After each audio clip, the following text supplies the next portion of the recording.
estamos finalizando, hoy es la última charla de esta miniserie que titulé El cristiano y la política, que creo que es muy importante. Y para llegar a la charla de hoy, que me parece a mí que hoy es la charla más importante, que hoy es la charla que afecta directamente a la iglesia, que toca directamente a la iglesia, que nos habla a nosotros acerca de la responsabilidad que como cristianos tenemos.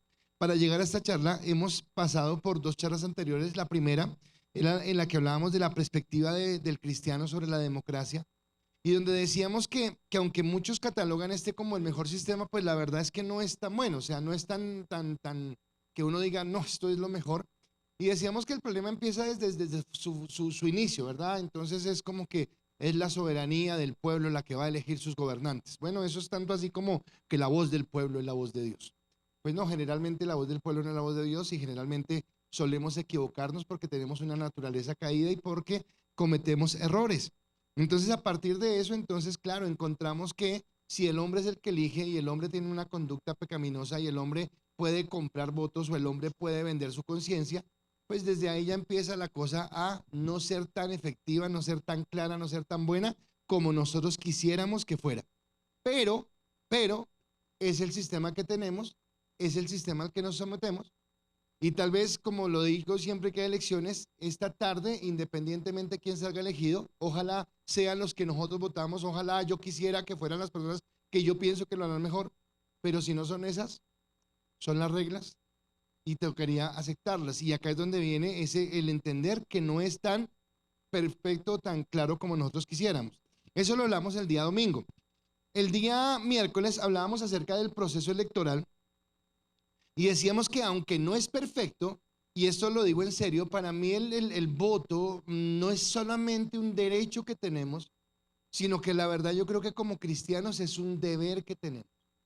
Y es un deber no solamente de votar, sino de ser conscientes por quién va a ser nuestro voto, a quién vamos a darle nuestro voto de confianza y dónde vamos a hacerlo, para que tengamos la tranquilidad después de decir, bueno, yo puedo decir que voté a conciencia y el gobernante que lo está haciendo bien, o que voté pero salió otra persona y ya no es lo que yo quiero, o que yo creí pero después pasó otra cosa, porque también en lo imperfecto que es el sistema, yo puedo decir, a mí me parece tal persona, pero dice la palabra, maldito el hombre que confía en el hombre. Así que si yo digo que va a hacerlo bien y después lo hace mal, pues se me sale de las manos, pero la idea es que hacerlo de la mejor manera.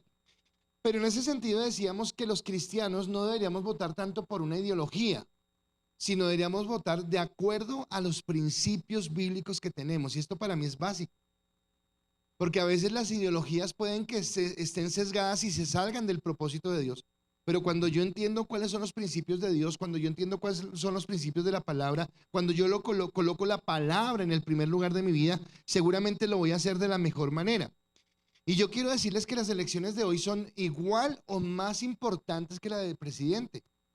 Porque más allá de la consulta, sí, la consulta, y si usted quiere la vota, si usted quiere no la vota, pero hoy estamos eligiendo a las personas que van a legislar el país.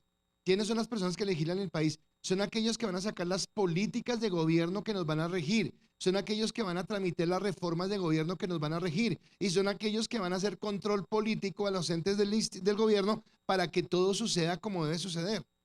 Así que es de gran importancia que nosotros lo hagamos de la mejor manera para que tengamos esa conciencia. Listo, ahora eso lo hablamos el domingo, lo hablamos el miércoles, pero hoy el tema parece que no fuera tan claro, pero si usted lo va a escuchar, lo va a entender.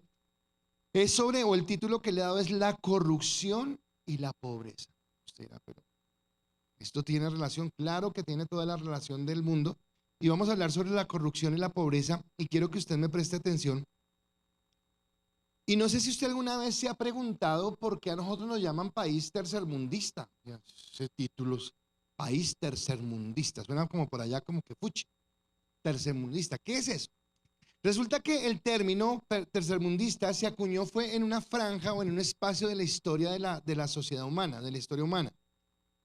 Todos conocemos la Segunda Guerra Mundial, Adolfo Hitler, todo lo que sucedió, se estalla la guerra, un grupo de países se unen contra de otros para pelear una batalla, y al final entonces termina la guerra con la derrota de Alemania, la derrota de Japón y la imposición de los países que están haciendo frente a esa situación. En 1952 más o menos se acuña un término que corresponde al periodo de la Guerra Fría. ¿Qué es la Guerra Fría? Un tiempo donde está la Unión Soviética muy fuerte, Estados Unidos también en su bloque capitalista también muy fuerte, y en medio de eso hay una tensión, una paz como muy tensa, y entonces a los países que son del bloque capitalista se les llama países de primer mundo. Y a los países que son del bloque socialista se les llama países de segundo mundo.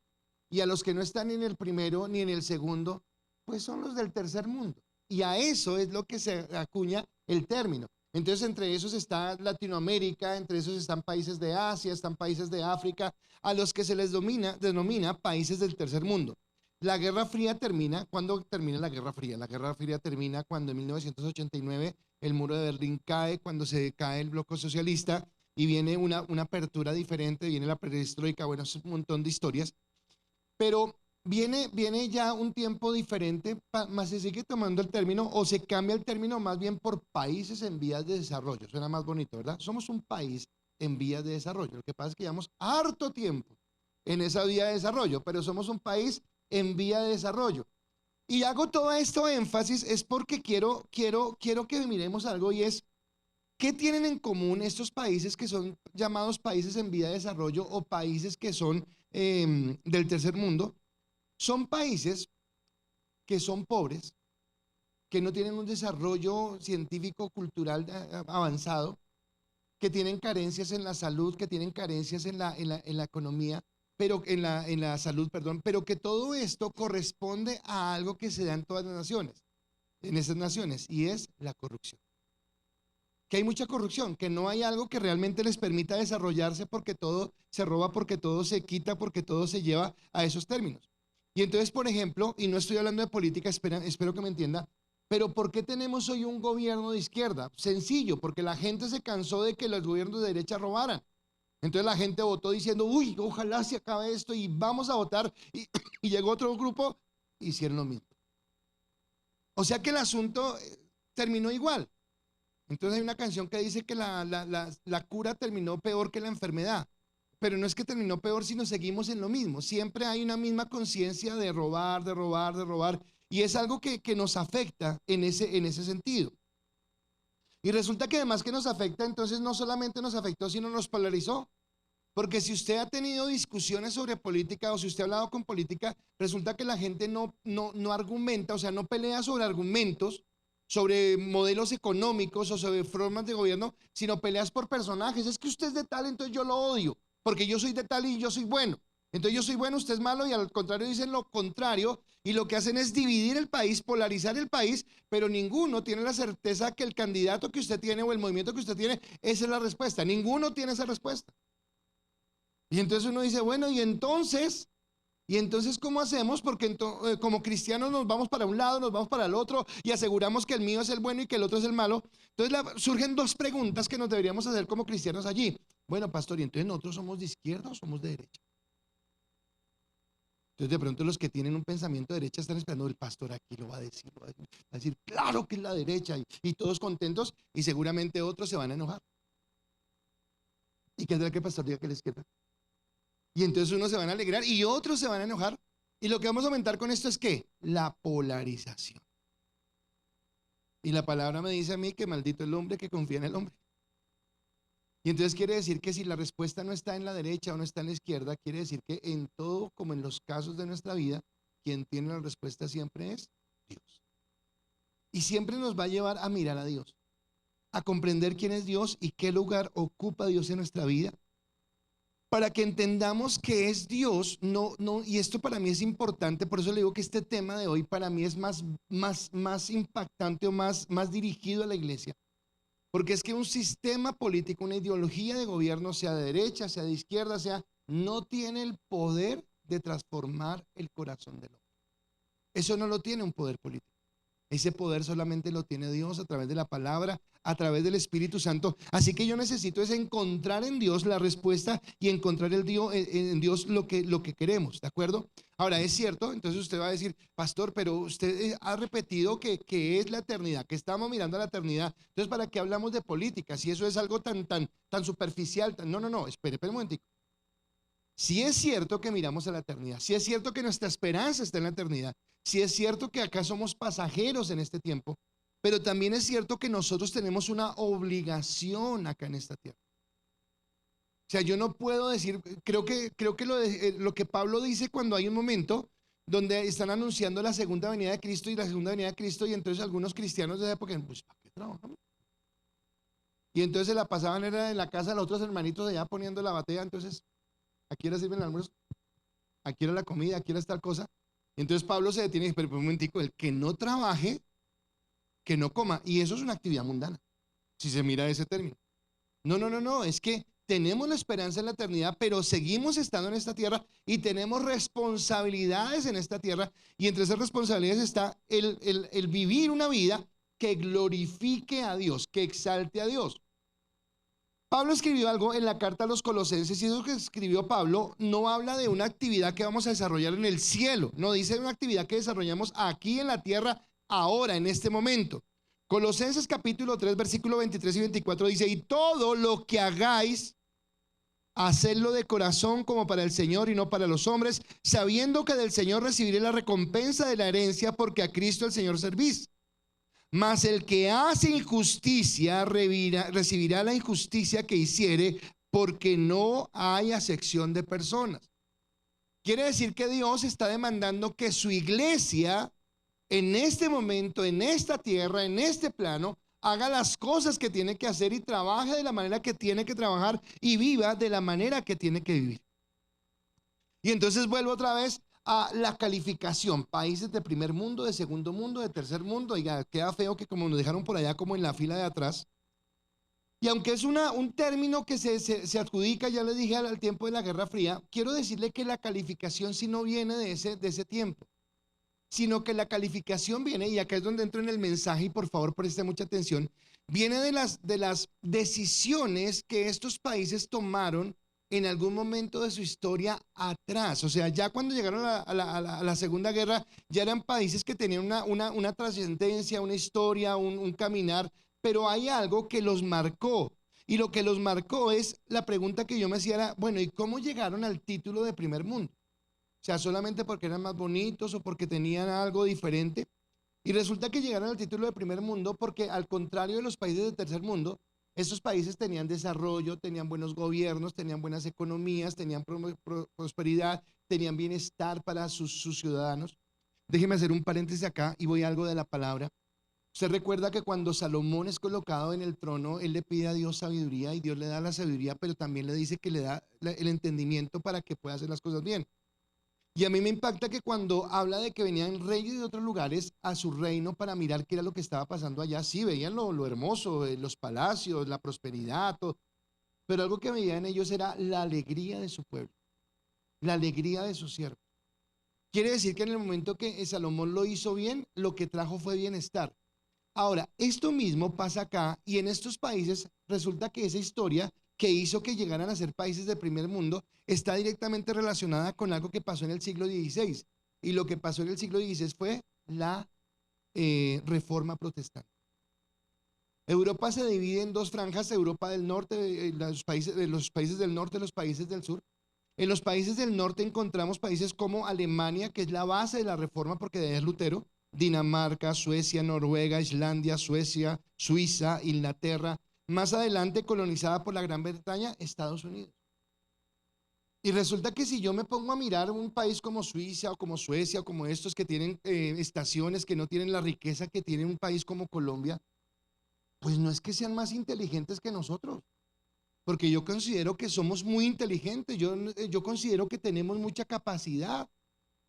Y entonces, ¿dónde raya la diferencia? En que la reforma protestante hizo que el evangelio llegara y tuviera o ejerciera un cambio en ellos.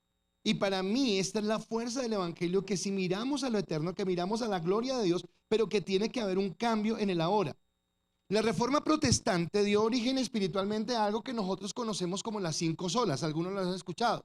Entonces, las 5 solas es que ellos llegaron a la conclusión que solamente somos salvos por la gracia, que solamente somos salvos a través de la fe, que solamente es a través del nombre de Cristo, y que el único que tiene la autoridad es la palabra, solamente la Biblia, y que buscamos solamente la gloria de Dios. Ahora, estas 5 solas que tienen un contexto espiritual, que tienen un contexto que es espiritual de relación con Dios, de comunión con Dios, de tener un pueblo que realmente sea el pueblo de Dios, hizo que en sus mentes, en el exponerse a la palabra, ayer tenía una consejería con una pareja y en esa consejería yo les decía que la palabra es como cuando usted enciende una luz, o sea, cuando las cosas están oscuras como que usted no entiende, no sabe cómo caminar, se tropieza, no tiene claridad en lo que está haciendo, pero cuando viene la luz, cuando hay algo que lo ilumine, como que le aclara el panorama. Resulta que la reforma protestante lo que trajo a estos países fue una claridad en sus conceptos y trayendo esa claridad en sus conceptos hizo que ellos reformaran, transformaran su pensamiento para que su pensamiento no estuviera alineado con la época de la Edad Media o con la religiosidad o con el machismo o con las cosas que había, sino que realmente entendieran qué era lo que decía la palabra sobre las diferentes áreas de la vida para que vivieran de una manera adecuada. Así que cuando ellos cambiaron desde lo espiritual, escúcheme, por eso este mensaje es para la iglesia. Cuando ellos cambiaron desde lo espiritual, sus familias cambiaron, sus sociedades cambiaron, porque Cristo cambia todo. Así que claro, es cierto, tenemos una responsabilidad de votar, pero muchas veces nosotros solamente le echamos la culpa al gobierno, el político, el que está, pero nunca asumimos la responsabilidad que nos corresponde y creo que de eso es lo que nos va a hablar el mensaje en esta mañana. Ahora, ¿cómo podría la vida espiritual, cómo podría conocer a Cristo de esa manera afectar el resto de las áreas? O sea, ¿qué fue lo que hizo la religión? ¿Qué fue lo que hizo la fe cristiana para que cambiara el resto de las áreas? Y resulta que todo esto se resume a una palabra que es muy sencilla, a una palabra que todos conocemos, pero que es una palabra que tiene un trasfondo tremendamente fuerte. Y esa palabra se llama la verdad. O sea, la verdad lo cambia todo. Piense en cualquier relación interpersonal, relación de familia, relación laboral, relación Estado-gobierno, relación de cualquier tipo. Y la verdad marcará la diferencia de saber usted en quién confía y en quién no confía. Porque los hechos, las actuaciones, la forma de las personas hará que usted marque la diferencia. Cuando usted camina la verdad, entonces todo va a ser diferente en su familia, todo va a ser diferente en su trabajo, todo va a ser diferente en su nación. Cuando usted no anda en la verdad, también todo va a ser diferente en su familia, va a ser diferente en su trabajo y va a ser diferente en la nación. Hay un texto que Jesús habló y yo voy a tomarlo largo, voy a decirle si usted está anotando de dónde a dónde para que lo lea en su casa, porque no voy a leer todos los versículos, no porque no sean importantes, todos son importantes, sino que tomé los que me parecen más importantes para esta enseñanza, pero le invito a que usted lo lea. Entonces, si usted está anotando, vamos a leer de Juan capítulo 8 del versículo 31 al 44. No va a leerlos todos los versículos, pero usted ya sabe que es Juan 8 del 31 al 34 y la palabra dice. De Juan 8, 31 al 44, perdón. Dijo entonces Jesús a los judíos que habían creído en él: si vosotros permanecéis en mi palabra, seréis verdaderamente mis discípulos y conoceréis la verdad y la verdad os hará libres. Salto. De cierto os digo que todo aquel que hace pecado, esclavo es del pecado. Y el esclavo no queda en casa para siempre. El Hijo sí queda para siempre. Así que si el Hijo os libertare, seréis verdaderamente libres. Si vuestro Padre fuese Dios, ciertamente me amarías, porque yo de Dios he salido y he venido. Pues no he venido por mí mismo, sino que Él me envió. ¿Por qué no entendéis mi lenguaje? Porque no podéis escuchar mi palabra. Vosotros sois de vuestro padre el diablo, y los deseos de vuestro padre queréis hacer. Y él ha sido homicida desde el principio, y no ha permanecido en la verdad, porque no hay verdad en él. Cuando habla mentira, de lo suyo habla, porque es mentiroso y padre de mentira, dice la palabra. Así que acá yo quiero preguntarle por un momento, ¿cómo cambia la verdad las relaciones interpersonales que tenemos? ¿Cómo cambia el saber que la persona con la que estoy hablando es una persona que yo puedo dar fe, que él siempre habla con la verdad? ¿Y cómo cambia cuando yo dudo que esta persona diga verdad o que en ocasiones como que tuerce la verdad y lo que dice es mentira? ¿Quién tiene para nosotros mayor credibilidad? ¿A quién le puedo creer más? ¿A alguien que habla la verdad o a alguien que habla en la mentira? ¿A alguien que yo le voy descubriendo cositas por el camino? ¿Verdad? Bebé, no sabía. No me has comentado. Ay, se me pasó ese detalle. ¿Qué detalle? No, estrellé el carro. Se me olvidó decir. ¿Tú te has contado que estrellé el carro? ¿Eso fue qué día? Ay, no te conté que cogí esa plata. Ay, se me pasó. Yo sí la cogí. Eso marca la diferencia para que haya algo que marque algo en nuestro corazón, ¿verdad? Voy a ser cizañero en este momento. ¿Confías en tu esposo? ¿Confías en tu esposa? ¿Confías en tus padres? ¿Confías en tus hijos que lo que te dicen es verdad? ¿Confías en tu jefe? ¿O tu jefe confía en ti si eres empleado? ¿Confías en tu gobierno? ¿O tu gobierno confía en ti? Y todo se reduce a que si yo ando en la verdad, soy transparente y no tengo nada que ocultar y la gente puede venir y mirar mi vida y no hay ningún problema. Pero cuando empiezan a salir cositas, empieza a generarse en el corazón duda. Porque lo que estoy diciendo, yo no puedo confiar plenamente en esta persona porque ya, y algo que es difícil de recuperar es la confianza. Algo que es difícil de recuperar es que yo crea que alguien lo está haciendo bien. Entonces, ¿cómo hacemos para confiar en ese esposo, en esa esposa? ¿Cómo hacemos para confiar en el gobierno? ¿Cómo hacemos para confiar en un servidor público? ¿Confiamos en un servidor público que está haciendo las cosas bien? ¿Confiamos? Ahora, escúchame en esto. Si un gobernante tiene la capacidad de comprar tu voto, ¿qué te hace pensar a ti que ese gobernante que compró tu voto porque tiene una buena intención de llegar a la Cámara o al Senado o a la presidencia no va a robar después estando en el cargo? Pero lo peor de esto es, ¿qué confianza tendrá la persona que te compró el voto de que tú vas a ser leal siempre? Porque de pronto puede llegar alguien que te ofrezca más plata y ya tú cambies tu forma de pensar. Y tiene que ver con que no es solo de un lado, sino es de ambos lados, porque todo tiene que ver con cuál es mi convicción de vida, cuáles son mis parámetros, cuáles son mis principios. ¿Tu conciencia tiene valor? ¿Tu conciencia tiene un precio que se puede pagar? A eso es lo que estamos hablando. Y a la postre, cuando vivimos en una nación, en una sociedad que se ha acostumbrado a la mentira, cuando vivimos en una sociedad que no entiende el valor de lo que es hablar en la verdad, entonces vamos a tener una sociedad que va a caminar en ruina y dolor. O sea, esto no sale de la nada y no solamente es la culpa del gobierno, es que es el gobierno, no, es culpa de todos. Porque tiene que ver con lo que nosotros hacemos. Hay un pensamiento que va a aparecer y es la integridad moral de un corazón regenerado por su gracia es la que determina la diferencia en la familia y en la sociedad. Entonces, por eso estoy hablando es a la iglesia. O sea, yo no le voy a hablar al mundo.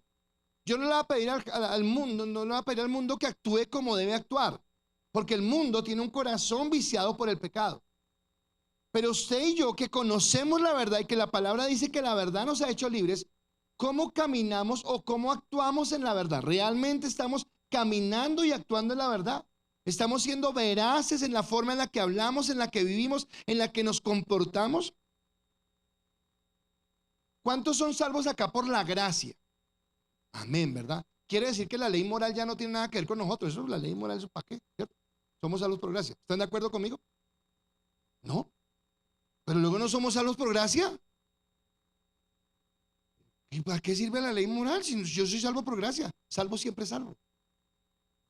No, espere, es que la ley moral lo que hace es que coloque en el corazón unos principios. ¿Jesús qué dijo? Jesús dijo, toda la ley se resume en amarás a Dios y amarás a tu prójimo. Y de esos dos mandamientos dependen toda la ley. Lo que está diciendo es que lo que hace la palabra, lo que hace el Espíritu Santo es cambiar mi percepción para que yo camine en el sentido de lo que Dios quiere, en el sentido de lo que Dios ha determinado sobre mi vida. Ahora, les he dicho algo. Hoy es un deber que usted vaya a votar. O sea, no es una opción. No es si usted quiere, no es si le parece. Para mí es un deber que usted vaya a votar. Pero ahora, lo segundo que quiero decirle es que con votar no es suficiente.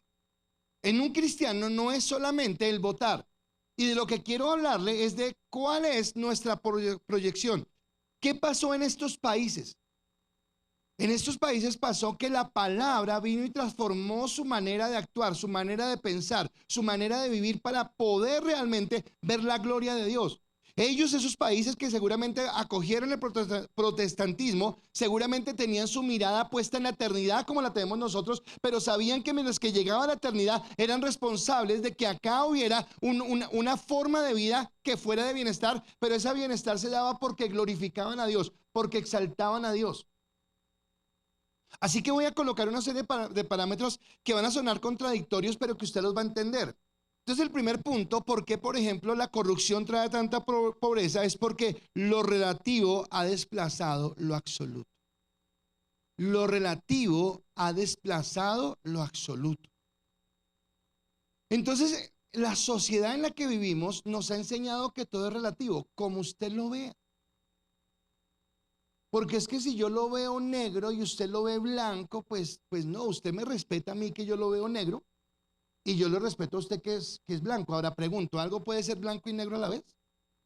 No, pero como es relativo, como es de acuerdo a como nosotros lo veamos. Ahora eso es lo que dice el mundo. Ahora, ¿qué dice la palabra de Dios? ¿Qué nos dice la palabra? Resulta que la palabra no nos habla en términos de política o en términos de esto, pero la palabra sí nos dice que cuando caminamos en Cristo, cuando yo acepto a Cristo, entonces camino en Cristo, y caminar en Cristo es obedecerlo. Ayer estaba hablando con los jóvenes de John Legacy, de Contracorriente. Estaba hablando con nuestra Contracorriente y les estaba diciendo si ellos entendían qué significaba que Cristo fuera el Señor de sus vidas. Si ellos entendían qué significaba que Dios fuera el que había comprado sus vidas y que ahora vivían para Él. Entonces, cuando Jesús manda, o cuando Jesús, porque es Jesús el que está en medio de todo, cuando Juan en el Apocalipsis recibe el mensaje en las iglesias, hay un mensaje que le manda a una de las iglesias y es este: yo conozco tus obras, que ni eres frío ni eres caliente. Ojalá fueses frío o caliente, pero por cuanto eres tibio y no frío ni caliente, te vomitaré de mi boca. O sea, lo que estaba diciendo era, usted o es cristiano o no es cristiano. Usted asume el cristianismo en todas las áreas de su vida y deja de pensar en relativos y entiende que en la palabra hay absolutos. O usted, no, en esto sí me gusta la palabra, así que en esto sí me acojo a Dios, en esto no me gusta tanto, en esto sí quiero hacer mi voluntad. Ayer los jóvenes, uno de ellos dijo que si Cristo era el amo, entonces que nosotros éramos los esclavos, y decía que ser esclavo era perder los derechos. Ay, eso de perder los derechos en nuestra carne suena duro, suena fuerte, pero la verdad es que delante de Dios yo sí debería perder mis derechos, porque la voluntad de Dios prima sobre mis derechos. Estoy hablando de Dios, no estoy hablando de un movimiento religioso, de un pastor, no, estoy hablando de mi relación con Dios. Delante de Dios yo tengo que decirle a Dios que sea tu voluntad en mi vida, como tú quieres y no como yo quiera. Así que este hecho nos permite entender que nosotros, como seres humanos, hemos priorizado, escúcheme la palabra priorizado, nuestros derechos sobre los mandamientos de Dios, y este es el problema. Que ahora es más importante el derecho que yo tenga que el mandamiento que Dios haya dado. Les dije, voy a mencionar muchos versículos que no van a aparecer ahí, porque si los coloco todos serían como 60 versículos, entonces no los voy a colocar todo. Pero usted me dijo que sí tenemos que tomar la ley moral, ¿verdad? En la ley moral, Éxodo capítulo 30, versículo 17, la palabra dice, no matarás. Eso dice la palabra, no matarás. Y no necesito preguntarme qué será. No, es claro, no matarás. Listo, pero entonces yo que creo en Dios y que me dice que no matarás, pero no, pues pobre la persona que es que tiene derecho a abortar. Voy a colocarlo en el término más crudo que pueda colocar. Cuando una mujer queda embarazada, la vida que tiene en su vientre, ¿le pertenece a la mujer que quedó embarazada o le pertenece a Dios? Y si esa persona quedó embarazada producto de una violación, ¿el criatura tiene la culpa de algo? Y la palabra dice, no matarás, y la vida es digna. Oye, espere, pastor, que acá empezamos. Sí, pero entonces el mundo que me dice, no, espere, tenemos derecho. Porque es mi cuerpo, es mi dolor, es mi tristeza, entonces lo voy a hacer. Estoy colocando un caso extremo. Pero si yo me voy a Efesios capítulo 1, versículo 3 y 4, donde dice que Dios nos escogió en él desde antes de la fundación del mundo. Entonces yo entiendo que yo fui concebido no porque mis papás se equivocaron o porque tal cosa, sino porque era necesario que yo naciera. E independientemente del instrumento que, ahora yo no puedo juzgar a Dios ni puedo cuestionar a Dios por qué o cómo, pero cada vida es sagrada. Así que cuando yo estoy tomando el derecho de decir que por mis derechos decidimos cuándo se aborta, cuándo no se aborta, o cuándo se aplica la eutanasia o cuándo no se aplica la eutanasia, pues estamos tomando un derecho o una autoridad que solamente le pertenece a Dios. Entonces, cuando yo voy a votar por un político, ¿qué tengo que pensar con respecto a eso? ¿Cuál es la posición del político que yo voy a apoyar con respecto a esas señales? Pero les dije que eso era más para la iglesia, porque yo decir, no, pero la iglesia no tiene problema con esto, la iglesia lo entiende. Ok, listo, ahí lo entendemos, pero vamos más adelante, porque el mandato de no matar va más allá. Jesús en el Sermón del Monte dijo, ¿oíste que fue dicho a los antiguos? No matarás. Y cualquiera que matare será culpable de juicio. Pero yo os digo que cualquiera que se enoje contra su hermano será culpable de juicio. Y cualquiera que diga necio a su hermano será culpable ante el concilio. Y cualquiera que le diga fatuo quedará expuesto al infierno de fuego. Así que en el absoluto de Dios, escúchame, no en el relativo mío, sino en el absoluto de Dios. En el absoluto de Dios, Dios me dice que tengo que amar a mi prójimo y que tengo que respetarlo. Pero no me dice que al prójimo que amo, al prójimo que me cae bien, al prójimo que me hace un favor, al prójimo que es de mi familia. No dice, debo amar y respetar a mi prójimo. Y mi prójimo es cada persona que anda a mi lado en la calle. Yo tengo que tratar a las personas con dignidad porque cada persona es digna porque es imagen y semejanza de Dios. Que unos sean creados de Dios y otros seamos hijos de Dios es diferente. Eso ya tiene que ver con la elección de Dios. Pero todos somos creación de Dios y la vida tiene dignidad por eso. Eso es lo que nos diferencia a nosotros del perro, del gato, del canario, del perico, de lo que usted quiera. Por eso somos diferentes. Por eso nuestro amor, quien llena nuestra vida es el esposo o la esposa o el hijo o la hija, no el perro, ni el gato, ni el canario. Porque yo con ellos no puedo tener la relación que tengo con un ser humano. Sí, es bonito tener la mascota y qué bueno poderla cuidar, pero nunca llevarla a humanizarla porque es Dios el que ha permitido que nosotros tengamos relaciones con otras personas. Y en ese sentido me habla no lo relativo, sino el impacto de Dios. Ahora me olvidé el absoluto de Dios es que nosotros debemos amar y respetar a las personas. Ahora, otra cosa que dice la palabra es, y serán una sola carne. ¿A qué se refiere eso? Al matrimonio. O sea, el matrimonio es una institución ¿de quién? De Dios. Pero cuando dice que una sola carne es una sola carne. No, pastor, pero espere, porque yo me acuerdo que Abraham, el padre de la fe, tuvo dos esposas, dos concubinas. A ver, vamos a ser bíblicos, pastor. Ok, vamos a ser bíblicos. Abraham, Isaac, Jacob, Salomón, que no sé cuántas esposas y concubinas, lo hicieron porque culturalmente era aceptado y porque lo quisieron hacer. Pero en ningún lado yo digo o veo que la palabra diga que lo permitió o que lo mandó. Porque el mandato inicial es un hombre y una mujer. Y que era de acuerdo a lo que Dios había establecido en ese contexto. Y que Dios estableció el hogar para que haya bendición sobre él, para que haya comunión, para que haya bendición, para que haya procreación y para que vengan hijos y esos hijos sean de bendición. Ahora, yo quiero preguntarles algo. ¿Lo que la palabra llamaba pecado hace 2000 años seguirá siendo pecado hoy o cambió? ¿En serio? Pero piensen bien lo que están diciendo. ¿Lo que la palabra llamaba pecado hace 2000 años seguirá siendo pecado hoy o cambió? Ustedes los veo como asustados, en serio, pero es fácil. ¿Es pecado o no es pecado? Romanos 1, 26, 27 lo leo de la traducción del lenguaje actual porque es más claro que cualquier otra. Dice, por esa razón Dios ha dejado que esa gente haga todo lo malo que quiera. Por ejemplo, entre ellos hay mujeres que no quieren tener relaciones sexuales con los hombres, sino con otras mujeres. Y también hay hombres que se comportan de la misma manera, pues no volvieron a tener relaciones sexuales con sus mujeres, sino que se dejaron dominar por sus deseos de tener relaciones sexuales o relaciones con otros hombres. De este modo hicieron cosas vergonzosas los unos con los otros y ahora sufren en carne propia el castigo que se buscaron. Pregunto, ¿es pecado o no es pecado? Pero el mundo, ¿cómo lo ve hoy? Como una opción de vida. Y toca respetar, porque es una opción de vida. Ahora, yo a lo que voy no soy homofóbico. Ay, no, que va y se me pega. No estoy hablando de eso. Estoy hablando que así como yo puedo condenar la borrachera, el robo, la delincuencia, el maltrato, también esto es un pecado. O no sé cuántos estaríamos de acuerdo por hacer un derecho para las personas que viven del robo. Bueno, tienes derecho a robarme, pero poquito, porque es su estilo de vida. O sea, no, sí, claro, tiene derecho porque todos tenemos derecho. Y si la forma de trabajar de la persona es robando, pues démosle derechos. Ay, no, pastor, usted está confundiendo. No estoy confundiendo. Estoy diciendo que para lo que Dios es un absoluto, es un absoluto. Y yo no puedo cambiarlo por un relativo. Yo no puedo mirarlo de acuerdo a como a mí me parece o como yo creo o mi percepción. Porque entonces dejo de creer en la palabra, dejo de guiar mi vida por la palabra y la voy a guiar por mi pensamiento, por lo que yo creo, por lo que a mí me parece. Y yo necesito regir mi vida es por los principios de Dios, porque ellos son los que van a marcar lo que yo tengo que mirar.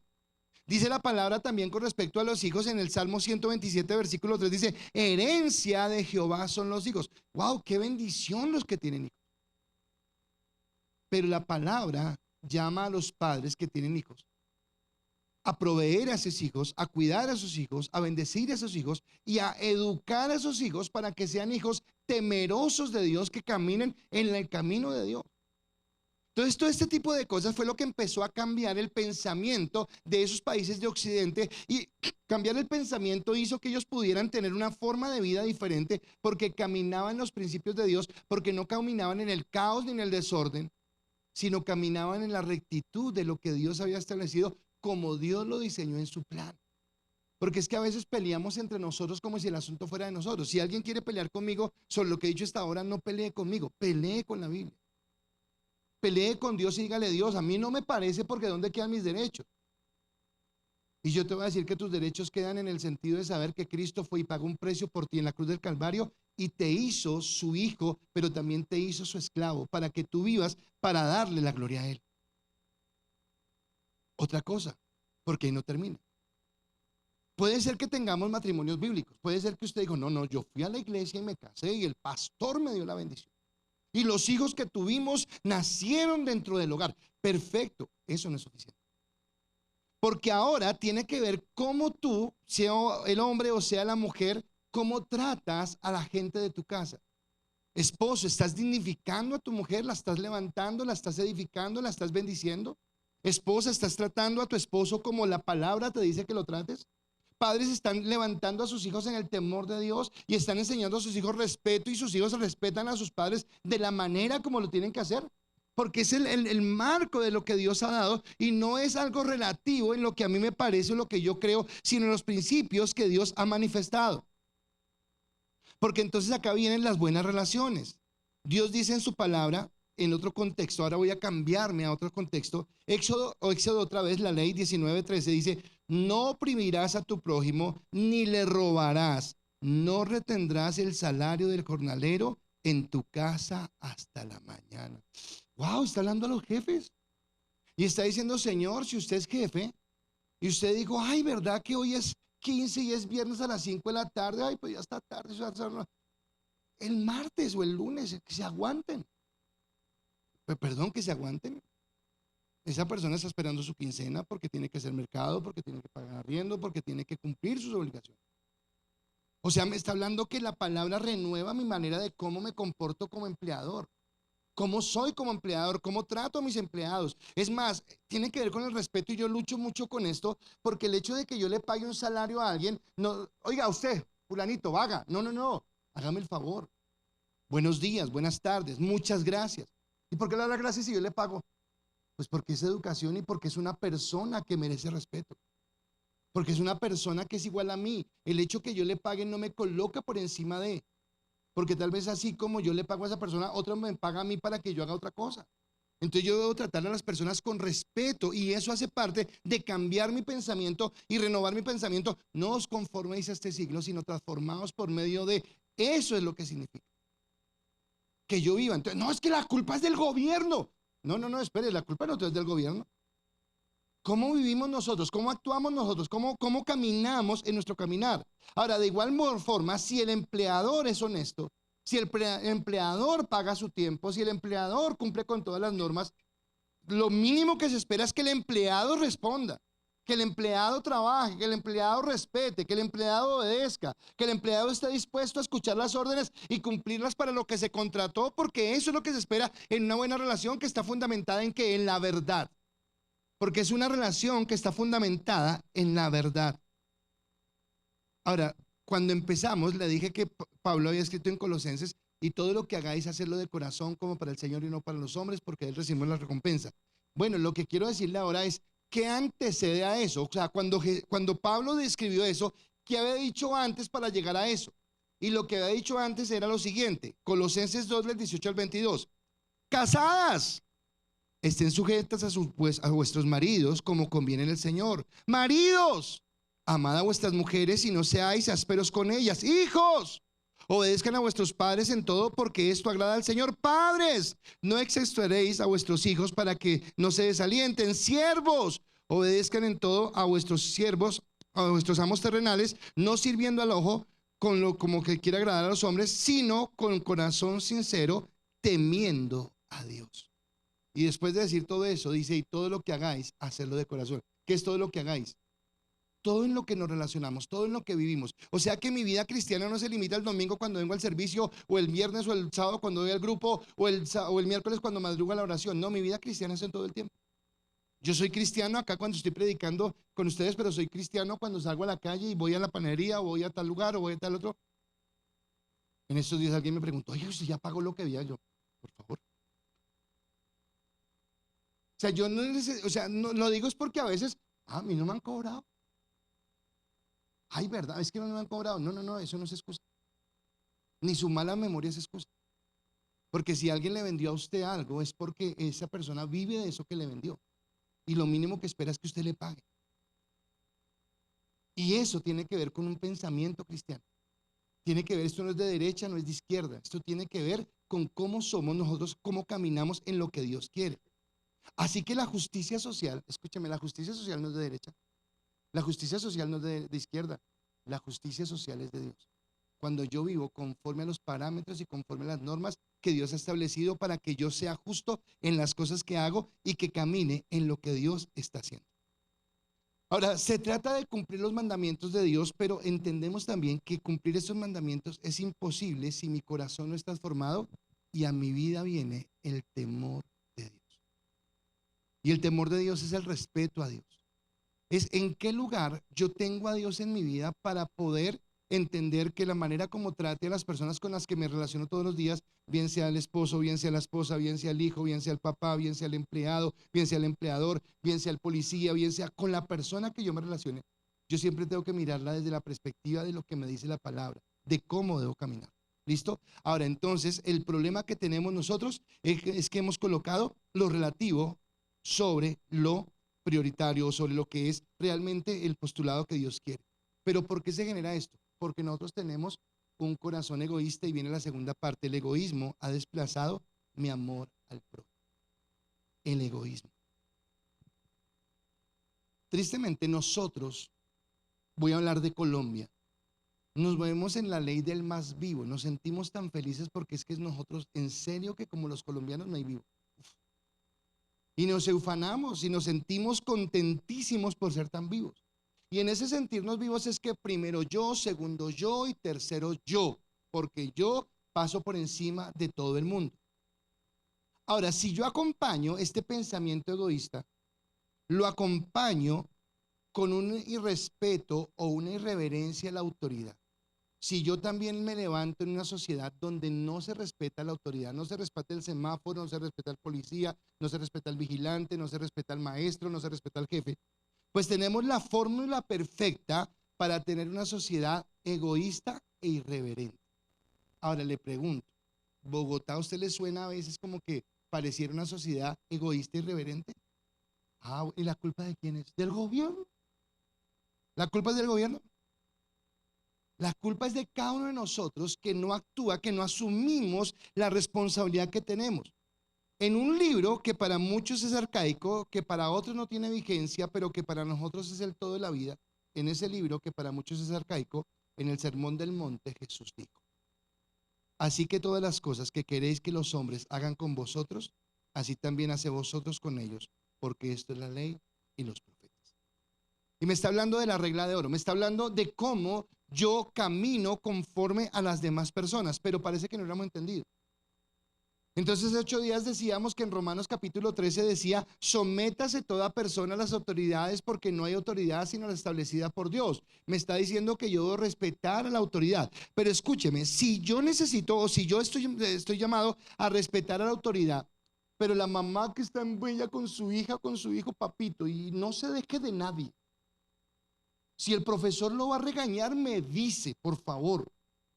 No se deje. Entonces en el jardín le dijo eso, en la escuela le dijo eso, en el colegio le dijo eso, en la universidad le dijo eso. Y cuando usted tenga un zángano en su casa que no quiere hacer nada, es porque en el trabajo lo regañan, y en mi casa me dijeron que no me dejara regañar.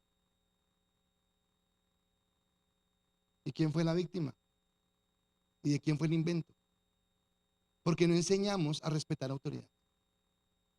En el mal llamado estallido social, que creo que eso me pareció impresionante a mí, las mismas personas que estaban en el gobierno, las mismas personas del gobierno, salieron a hablar de la policía diciendo: es que los policías son unos opresores.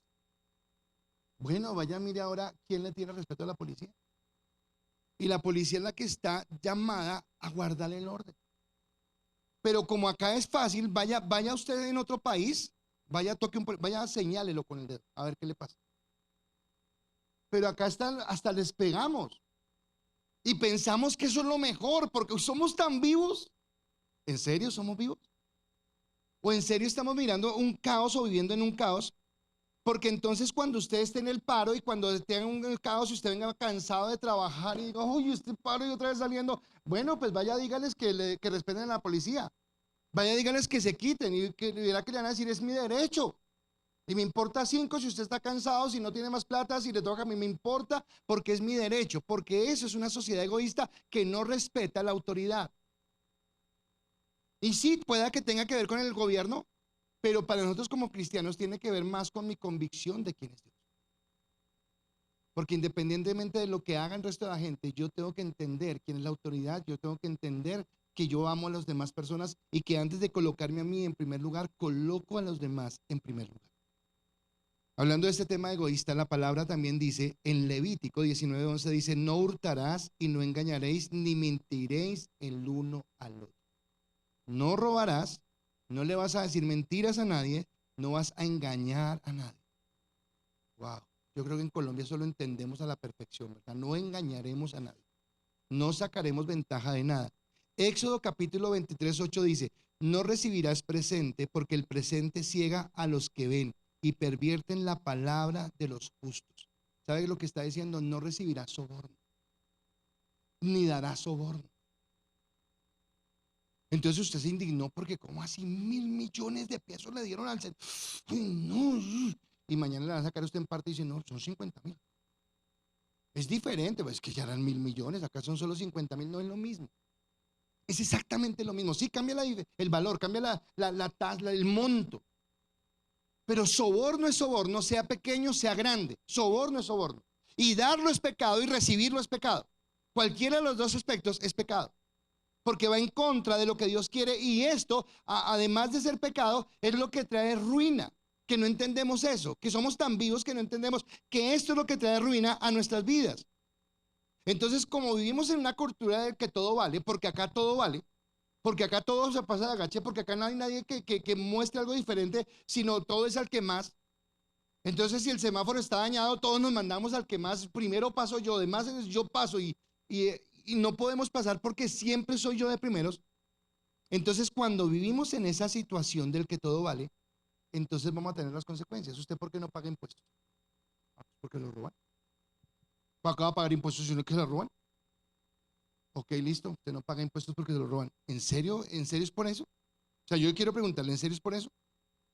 Porque entonces me preocuparía, porque usted a veces no da plata en su iglesia, porque no da su diezmo, su ofrenda, porque roban. Entonces me preocupa. O es porque no sabemos que tal vez las cosas que tenemos cuestan.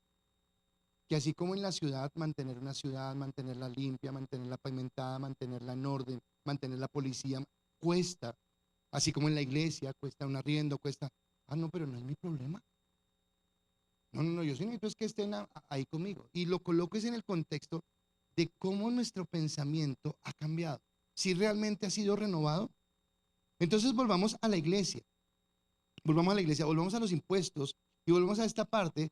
Entonces, cuando nosotros estamos en este contexto, que necesitamos pagar impuestos, dígame cuando alguien se cuela en el Transmilenio, ¿quién paga eso? ¿Esos buses andan de la nada? ¿Los conductores que lo manejan no tienen familia? ¿Las personas que están en la taquilla nada? Pero vaya usted, dígale a alguien que no se cuele. Y no solamente uno como, no, pues uno no mete, si a la policía le pegan, que se va a meter uno peor. Porque si al policía bachiller no lo respetan, porque no entienden que es la autoridad, porque nuestros gobernantes dijeron, esos policías son malos. Ah, qué belleza, es que somos tan sabios. Y perdóneme que lo diga, pero a veces por ellos votamos. Por ellos son los que votamos. Porque no entendemos los principios de la palabra, porque no entendemos lo que Dios nos ha hablado.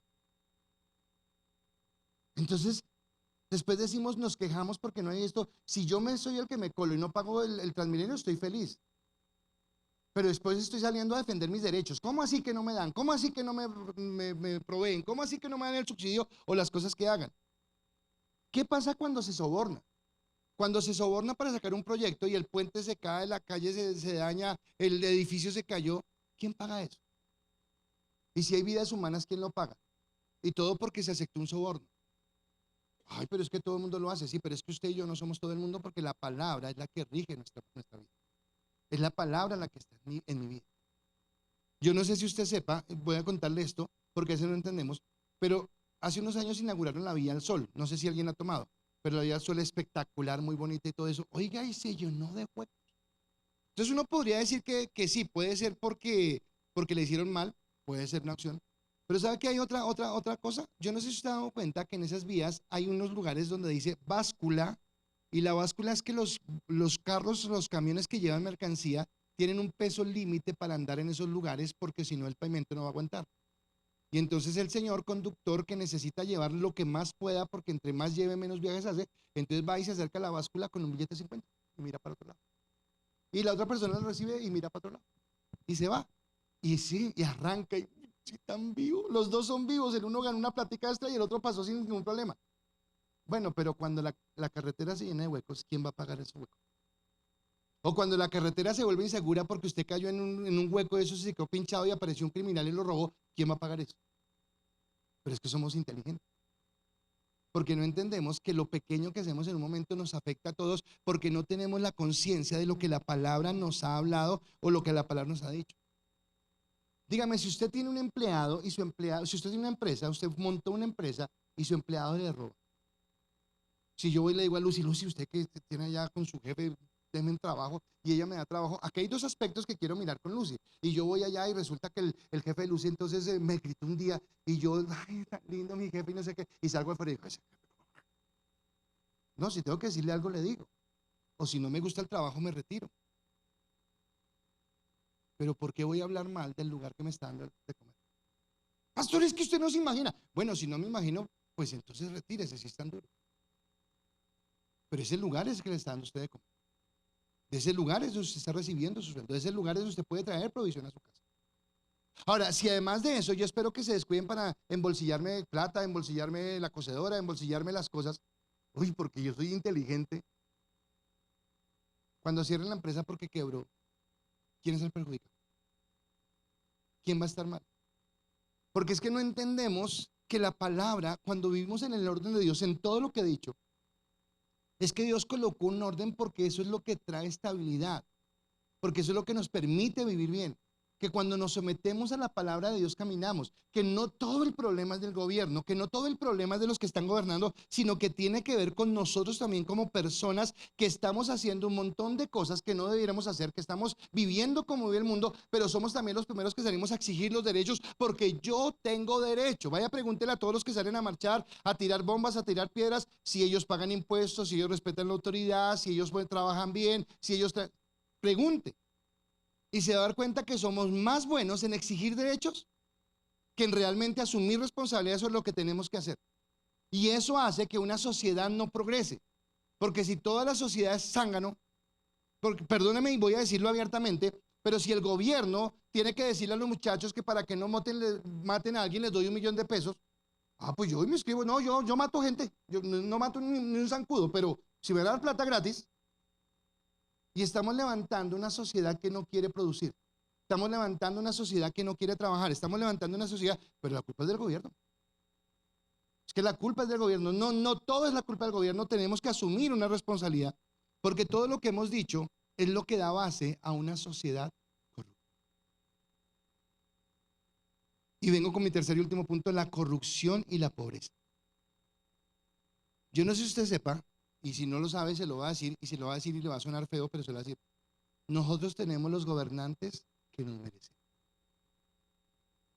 Los gobernantes que tenemos, porque nosotros los elegimos. ¿Se acuerda que es democracia? Es que la democracia es tan bella.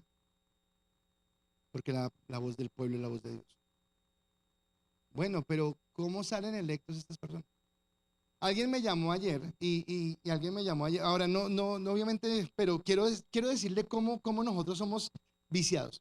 Alguien me llamó pastor, que no sé qué, eso, me dijo cuánto me amaba, cuánto me quería, cuánto no sé qué. Me dijo, y mi esposo está trabajando con fulanito tal para que vote por. Y yo le dije, no, mira, esa persona es muy buena opción, pero yo ya sé por quién voy a votar y voy a votar por otra persona. Ok, listo, y no hubo lío porque. Pero a lo que voy, porque después esa persona, yo le dije a esa persona, mira, esa era mi segunda opción, mi primera opción es otra persona, pero. Y me dijo, ay, ¿quién era su primera opción para ver si? Yo le dije, no, pues mi primera opción es tal persona y mi segunda era tal persona.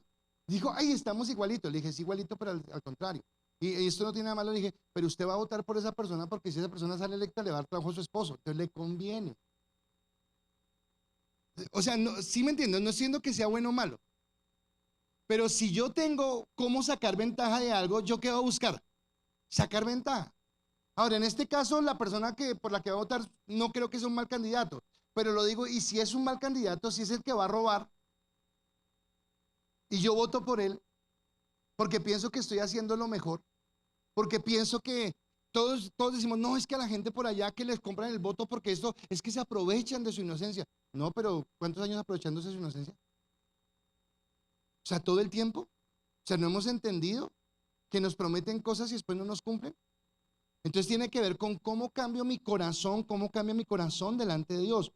Entonces tenemos los gobernantes que nos merecemos, y hay una entidad que se llama Transparencia Internacional, y esta Transparencia Internacional anualmente saca una estadística, entre muchas cosas que hace, saca una estadística donde mide el nivel de corrupción de las entidades estatales en cada nación.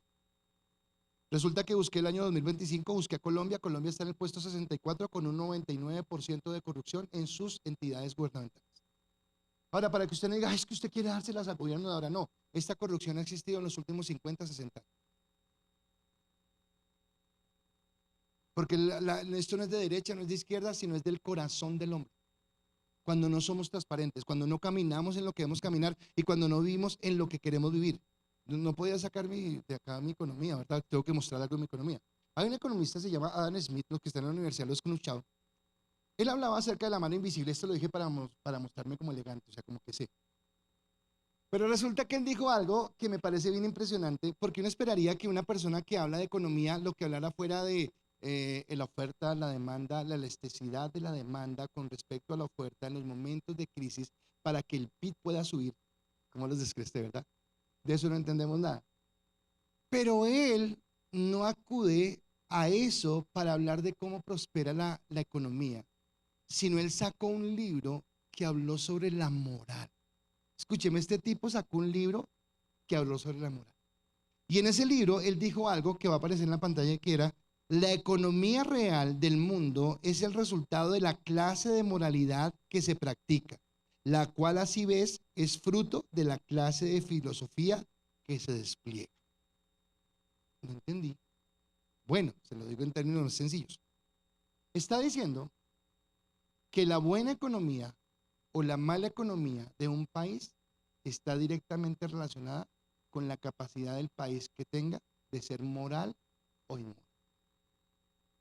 Cuando somos morales, cuando somos bíblicos, cuando manejamos nuestra vida en los principios bíblicos, Lo que vamos a encontrar es que lo que surgirá como resultado, como consecuencia de caminar en los principios de Dios, es que habrá prosperidad, bendición, hogares felices, hijos sujetos, una sociedad perfecta.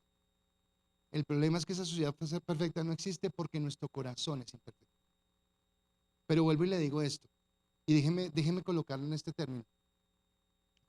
Yo creo que Suiza, que Alemania, que Suecia no tienen nada que envidiarnos a nosotros. Perdón, nosotros no tenemos nada que envidiarles a ellos. Creo que más bien ellos deberían envidiarnos porque un país, por ejemplo, como Colombia, con dos mares, con todos los climas, con toda la posibilidad de cultivar, de desarrollar cultura, de gente inteligente, jóvenes pilos, mujeres hermosas, con todo lo que tiene Colombia. Pero ¿sabe qué no nos deja? La corrupción. Porque no hay personas, bueno, no voy a generalizar porque yo no puedo decir eso, pero digamos que un gran porcentaje de personas que van a cargos públicos siempre van pensando, porque tal vez usted en su empresa siempre está diciendo, ¿y cómo puedo sacar beneficio acá? ¿Y cómo puedo sacar ventaja? Y es algo cultural, es algo que se nos ha incrustado porque así nos enseñaron, porque tal vez su papá y su mamá actuaban así. No estoy hablando mal de su papá y de su mamá, porque fue que su papá y su mamá le enseñaron así a sus padres y porque todos lo creemos que es normal. Y como estamos pobres y como Colombia es un país vaciado, pues entonces robemos, porque nunca queremos cambiar nuestro pensamiento. Yo me admiro, y lo que lo voy a decir es en serio, yo me admiro de la cantidad de dinero que hay en Colombia, porque acá todos los días se escucha que roban y roban y roban y roban, y hay plata. ¿Usted se imagina donde en Colombia todos fuéramos transformados en Cristo? Que empezando por el presidente, los congresistas, los ministros, la empresa privada, los empleados, todos trabajáramos de la mano y todos buscáramos el bien común. Pero el problema es que cada uno está tirando para su lado porque entonces el empresario quiere volverse más rico y no quiere compartir, no sé qué, y el pobre entonces quiere, y llenamos es de peleas, de envidias, pero no pensamos en el bien común. Y podríamos estar bien. Y la iglesia debería ser el modelo cuando yo, ahora no estoy diciendo que salgamos a marchar ni mucho, le estoy diciendo, cumplamos la palabra. Vea, si usted alguna vez ha sobornado, usted es tan malo y tan delincuente como el senador que metieron por robarse 2.000 millones de pesos. Es igual. Ay, no, pastor, a mí no me ofenda porque él se robó 2.000 millones de pesos. Yo solamente di 50.000. Robar es robar. Como matar es matar. Como sobornar es sobornar. Porque el pecado es pecado. Y como le dije hace un momento, lo que era pecado hace 2.000 años sigue siendo pecado. Aunque le coloquemos adornos, aunque le coloquemos flores, aunque lo querramos ver bonito, lo que es pecado es pecado. Y esa relatividad que le queremos dar a las cosas es lo que hace que no tengamos lo que Dios quiere. Así que más claro es que la economía tiene que ver con lo moral. El asunto es aquí que tiene que ver con el pecado y la cuestión es que el pecado, aunque nos cobrará ahorita poco, porque al final la paga del pecado es la muerte, dice la palabra, y dice que si vivimos en pecado vamos a tener la condenación eterna. Lo cierto es que también vivimos las consecuencias del pecado en este tiempo. Yo tendría muchas cosas que decirle, pero no me alcanza el tiempo. Pero usted sabe cuántos dioses tiene la India. Allá adoran todo. Y vaya, mire el nivel de miseria en que. Porque es Cristo. Porque está ligado a nuestra vida espiritual. Porque está ligado a lo que nosotros tenemos. Entonces el pecado como resultado hace que nosotros no tengamos una sociedad como la deberíamos tener. Y sí, tenemos puesta nuestra mirada en lo eterno, pero deberíamos tener mejores momentos acá. Así que el evangelio del cual Pablo no se avergonzaba es el fundamento que nos lleva a entender que vivimos por absolutos y no por relativos. Que a partir de ahora mi vida alineada por la palabra debe ser un absoluto. Esto es el absoluto. Así que el progreso económico, una familia perfecta, un hogar transformado, viene por lo que el Espíritu Santo haga en mi vida y no por la ideología, porque no es la ideología la que transforma. Usted puede tener un pensamiento, usted puede tomarlo, pero tiene que alinear todo lo que usted piense, todo lo que usted haga a la palabra de Dios, porque la palabra de Dios es la que realmente nos va a guiar a la bendición. Así que por favor, si usted no ha votado todavía, cuando salga de acá vaya y vote. Y vote bien. Hágalo a conciencia. Verifique bien que la persona por la que va a votar es la que usted debe votar, que es una persona, no le digo meta las manos al fuego porque no podemos hacerlo, pero por lo menos que usted sepa que es la persona que más se acerca a lo que usted quiere, a los principios que usted tiene.